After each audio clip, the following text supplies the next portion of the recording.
how they're feeling, their level of alertness. Am I really tired today and not really focused and able to learn? Am I really upset and angry and anxious and I'm not focused and ready to learn? Different regulation strategies and tools, how to use the tools, where and when, how to problem solve, and how to understand how their behaviors influence other people's thoughts and feelings about them. We want to make sure that students know that every zone is okay, and I'll kind of go through the different zones with you, but we never want a student to think that the way that they're feeling is not okay or that it's wrong. We want them to know that it's okay to feel angry, it's okay to feel really sad, but you want to make sure that when you do feel that way, that you are responding in an appropriate way at the appropriate time. So we want to teach them that there are expected behaviors and expected times. So social thinking talks a lot about these things. An expected behavior is something that makes other people feel comfortable. It's appropriate for the situation and for the time. Makes people want to be around them, want to be their friends. It's socially appropriate. Unexpected behavior might make other students feel uncomfortable, might make them feel kind of weird, might make them want to exclude them, not want to be their friend. So this is a poster that we kind of used to introduce the different zones to students. There are 4 different zones. There's the blue zone. So that, and if you think of the color blue, it's pretty related. So that's feeling sad, it's feeling sick, feeling tired. There are a bunch of different emotion words that go with this in the book, but these are just some of the top ones. The green zone is you are ready to learn. You're happy, you're calm, your body is calm, you're focused. The yellow zone is kind of the most difficult one to teach students. It kind of encompasses all of the in-between. So this is, you're maybe getting kind of silly. You're starting to get a little bit out of control. Maybe you're really anxious, or you're worried about something, or you're frustrated. And then the red zone is when you're feeling really angry. Maybe you're really, really scared. You are hitting or you're yelling in class, or you're actually out of control. So again, this is just kind of a little bit bigger. So the blue zone, some tools that we teach students that they can use, or we have them kind of come up with, taking a break, talking to an adult, asking for a hug. A lot of this is sometimes tailored towards younger students, but there's different ones that apply to older students. Green zone.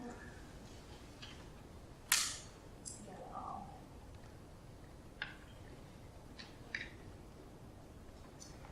So the lessons, there are 17 lessons, and they kind of go in order by first introducing the different zones, what kinds of emotions are in all of those zones.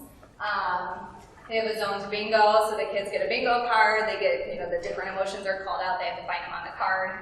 So it's recognizing the way bodies or faces look and correlating that to the emotion.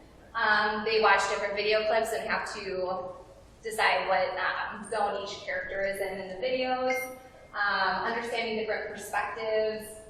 And then it kind of starts working into teaching them coping skills. Things that they can do both at school and at home to help them if they're feeling in the blue zone to get to the green zone, the red zone to get to the green zone. And then teaches them also how to track which coping skills they're using, which zones it works for them, and which tools work for them. So these are just some examples from the book of different lessons. And they don't all have to do with necessarily the color zones. One lesson that's really great for students to learn about is being able to differentiate between a small problem and a big problem. A lot of times, kids will think that something that is really small and easy to handle by themselves or with minimal adult help is the biggest problem in the world, and it's kind of teaching them how to understand what can I, or how should I respond to certain problems. We don't want a student kind of throwing a temper tantrum over a problem that might be a small problem. We want to teach them how to react appropriately for the kinds of size problems. There's different deep breathing strategies that we teach the kids to use. Self-talk strategies. So for kids, we talk about your inner coach and your inner critic. So your inner coach is how to positively talk to yourself. Things that you can kind of remind yourself to do to get into the green zone and to be calm. And then compared to your inner critic, which is negative self-talk, saying things like, you can't do this, you're not smart enough. So what kinds of things does my inner coach usually say to me? When do they say that? And what can my inner coach tell my inner critic when that happens? We also want them to understand the perspectives of other students. So understanding if I'm in the red zone and it's an unexpected time, so I'm really angry because I lost a board game maybe and I'm throwing a big temper tantrum. How might the other kids feel about me?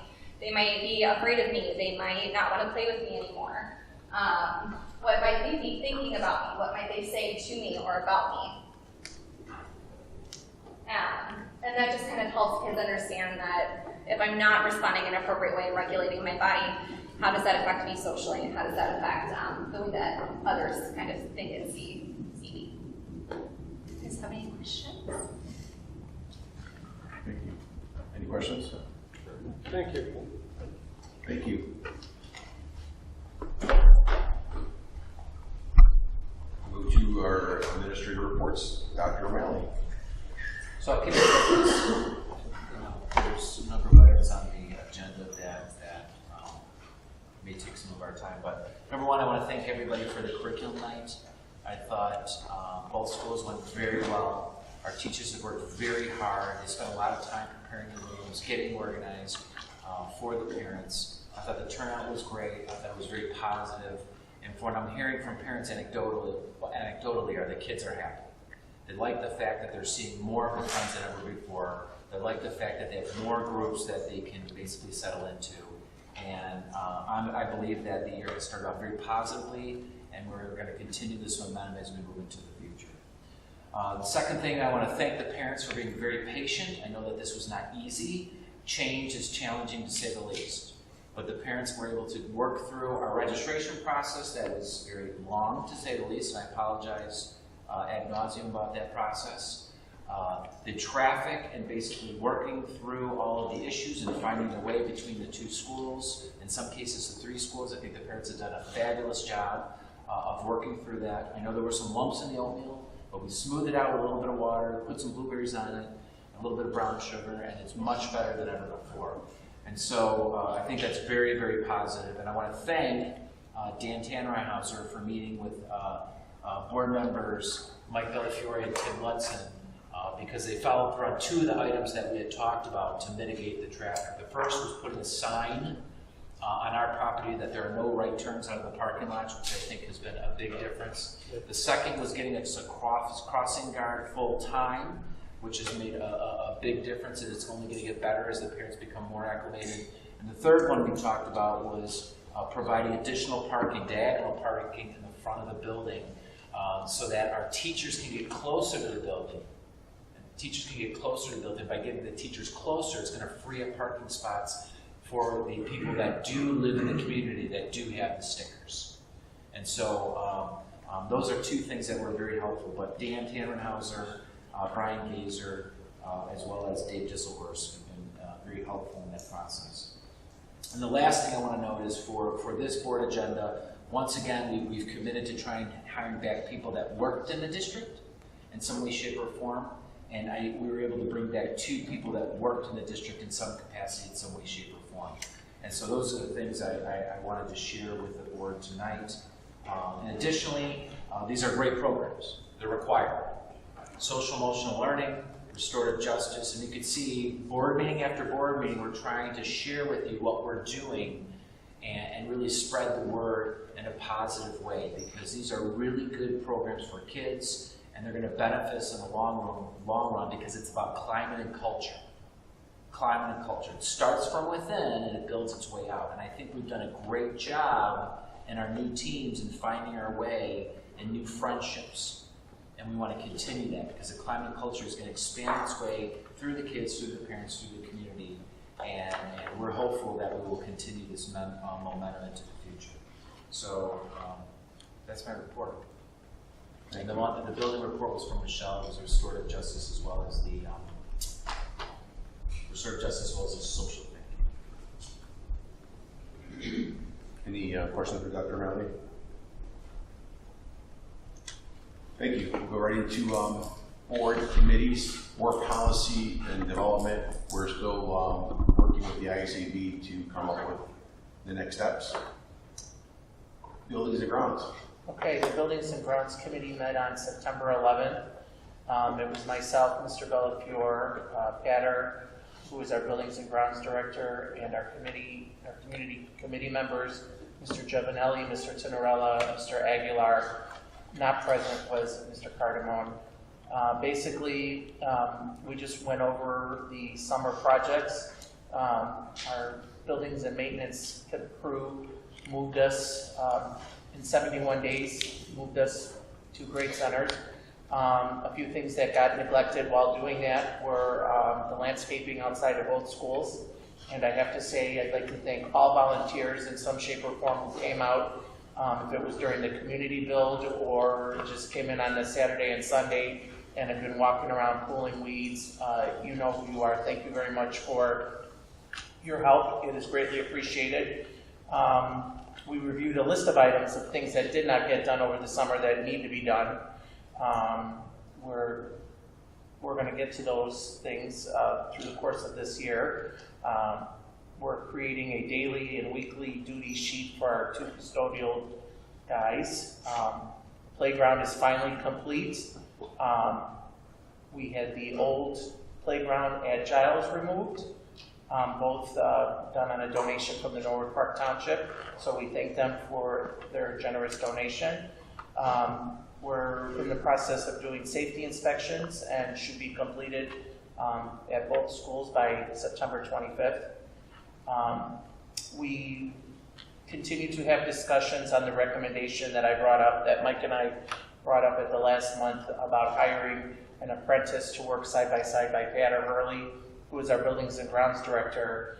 And basically this individual would strictly work on working on our complicated HVAC system, our electric, our plumbing, kind of work a staggered shift. So Patter would be here during the day. This other gentleman or person could be here on the off hours to work on some of that stuff. So just something that we're continuously talking about, and I think that it's at some point, if finances allow, I think this would be a true benefit in the long run to the district to have somebody who could do the preventative maintenance on these bigger items. Tonight, Buildings and Ground also met, so we've been very busy within the last week. Tonight's meeting was to discuss a letter that we received from the Illinois Department of Public Health telling us that we are out of compliance for maintaining a log book. And basically this log book is things that need to be done, and we have to report it to the state as being done. And with that, I'm just going to announce that we have Alan here from STR and Jeff from Aries tonight. So Alan is going to give a little update on the non-compliance that we are with the Illinois Department of Public Health. Thank you. Just to set the table, IDPH stands for the Illinois Department of Public Health. They're one of the many state agencies that oversee schools and what goes on in them. Their purview really focuses on safety issues relating to plumbing, asbestos, issues like that. So last week they issued a notice, and just to recap, there's required documentation the school needs to file every year and on a 3-year cycle. And it appears the district's in arrears on some of that, and that relates to the time period between approximately 2011 to 2014. So it's important to remember that. I think the other thing